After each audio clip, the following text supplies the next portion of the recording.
दोस्तों ये वीडियो आप बराह रास्त डेनमार्क के शहर हेलसिंगर, जो स्वीडन के बिल्कुल ही नज़दीक है।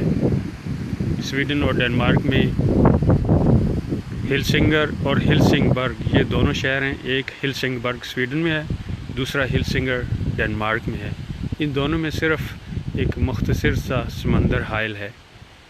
तो आप बराह रास्त हेलसिंगर डेनमार्क से ये वीडियो देख रहे हैं। ये एक कोर्स सेंटर है, यहाँ पर मुख्तलिफ़ किस्म के कोर्सेज़ करवाए जाते हैं।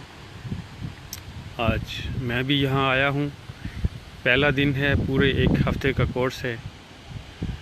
उम्मीद है कि इस कोर्स से बहुत कुछ सीखने को मिलेगा। ये कोर्स जो है ये इस बारे में है कि जब मुख्तलिफ़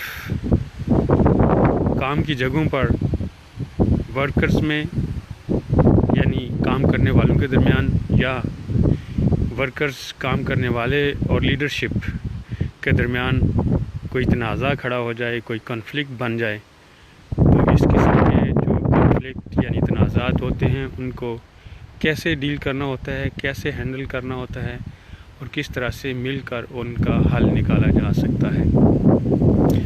बहुत ही दिलचस्प कोर्स है, बहुत ही खूबसूरत जगह पे ये कोर्स सेंटर है। बहुत ही महंगा कोर्स है, लेकिन उम्मीद है कि इससे बहुत कुछ सीख कर आगे जो मेरा काम है कंसल्टेंट का यानी मशावरत का, उसमें मुझे बहुत कुछ सीखने को मिलेगा और दूसरे लोगों को फिर मैं इसको सिखा सकूँगा। उम्मीद है कि आपने इस वीडियो से एंजॉय किया होगा, आप लुत्फ़ अंदोज़ हुए होंगे इस कुदरती मंज़र से। अपनी दुआओं में याद रखिएगा। अस्सलामु अलैकुम।